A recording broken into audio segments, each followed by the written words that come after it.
दोस्तों 2025 के चुनाव में आरजेडी का वोट जेडीयू और बीजेपी नहीं काटेगी, बल्कि उनके ही गठबंधन के लोग काटेंगे।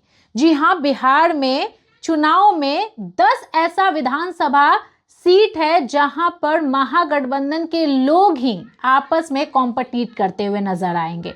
10 ऐसी सीट है जहां पे आरजेडी एक तरफ और एक तरफ कांग्रेस नजर आएंगे।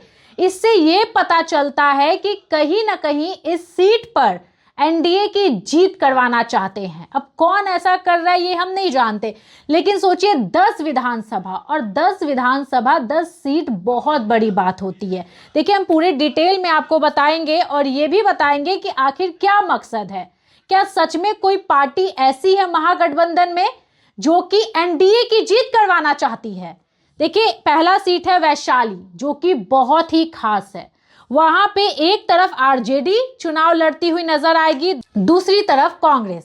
सोचिए, अगर आपस में ही ये लोग एक दूसरे के विरोध में कैंडिडेट खड़ा कर रहे हैं तो सोचिए वहां पे कितना नुकसान महागठबंधन को हो सकता है और सीधा सीधी जीत एनडीए की हो सकती है। मतलब वहां पे जो जेडीयू से सिद्धार्थ पटेल खड़े हैं उनकी जीत हो सकती है, और ये जीत हो सकती नहीं है, मतलब जीत उनकी तय है, क्योंकि आरजेडी और कांग्रेस आपस में ही नहीं बन रहा है और एक दूसरे के विरोध में कैंडिडेट खड़ा कर दिए। सोचिए आरजेडी को किस तरीके से उनके ही लोग धोखा दे रहे हैं, उनके ही लोग हराने की पूरी साजिश रच रहे हैं।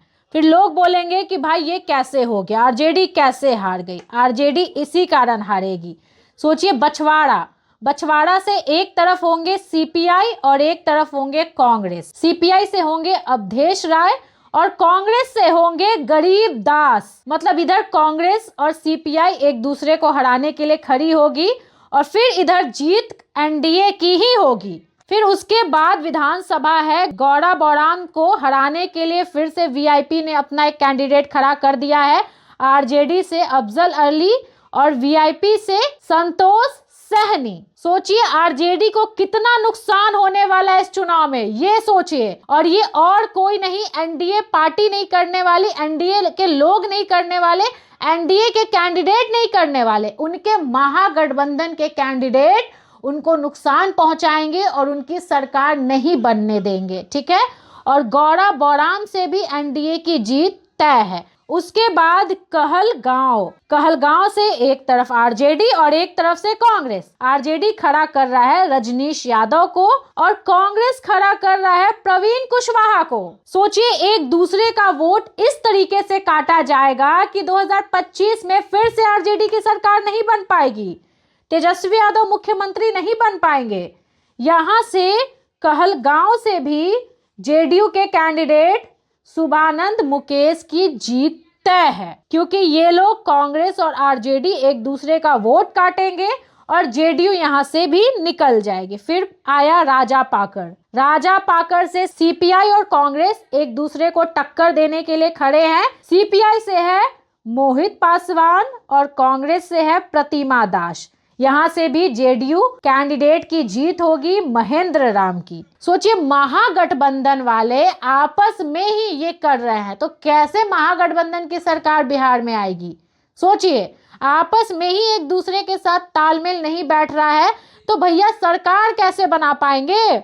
उसके बाद आया बिहार शरीफ देखिए कितना एकदम हॉट सीट माना जाता है, और वहां से भी कांग्रेस और सीपीआई एक दूसरे को टक्कर देने वाली है। कांग्रेस से है उमैर खान और सीपीआई से है शिव प्रसाद यादव, और यहाँ से भी बीजेपी कैंडिडेट की जीत होने वाली है, डॉक्टर सुनील कुमार। उसके बाद एक और विधानसभा क्षेत्र वारिसलीगंज, यहाँ से राजद और कांग्रेस मतलब आरजेडी और कांग्रेस एक दूसरे के आमने सामने होगी, और आरजेडी से अनीता देवी और कांग्रेस से मंटन सिंह, और यहाँ से भी जीत होगी बीजेपी की श्रीमती अरुण देवी की। दोस्तों आप लोग ये सोच रहे होंगे कि मैडम आपने कैसे बोल दिया कि इन 10 सीटों में बीजेपी जेडीयू मतलब एनडीए की सरकार बनने वाली, इन 10 सीटों में आपने कैसे भविष्यवाणी कर दिया।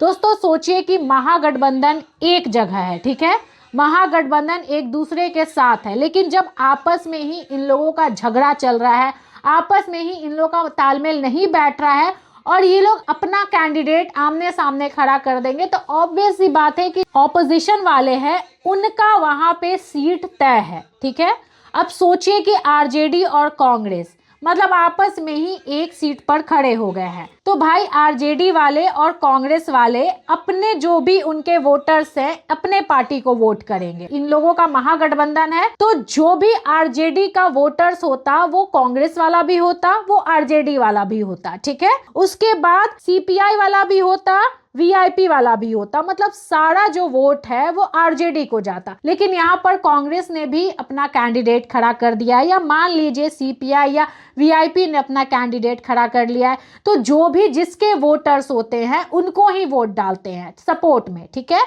और सरकार बनाने के लिए, तो इसमें आरजेडी को बहुत बड़ा नुकसान होगा। और सोचिए कांग्रेस के साथ तालमेल नहीं बैठ रहा है। ये सारी सीपीआई और वीआईपी छोटी छोटी पार्टियां हैं, लेकिन जो कांग्रेस और आरजेडी है वो बहुत बड़ी पार्टी है, और बिहार में सबसे बड़ी पार्टी ऑपोजिशन में आरजेडी है। तो सोचिए आरजेडी को कितना नुकसान होगा। इन 10 सीटों में महागठबंधन का हारना तय है और एनडीए अपनी सरकार इस 10 सीटों में बना पाएगी। बाकी में आपकी क्या राय है कमेंट कीजिएगा, और आपको क्या लगता है कि इन 10 सीटों में किस तरीके से महागठबंधन को नुकसान पहुंचने वाला है, और आखिर ये लोग तालमेल क्यों नहीं बैठा पाए। वीडियो शेयर कीजिएगा। नमस्कार।